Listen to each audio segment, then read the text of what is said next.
सोल्डिने चाहिँ एकदम धर्म कर्ममा इन्ट्रेस्ट हालिदिनुपर्छ। हालिदिनु पर्ने हुन्छ। पानी चाहिँ चिसो रहेछ।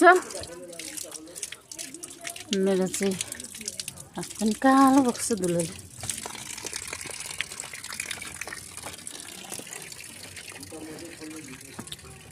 खतरा रहेछ पानी आउँदा चाहिँ झर्ना, तर अहिले चाहिँ सुक्खा राम्रै छ। बाफ्रे कत्रो छोटा।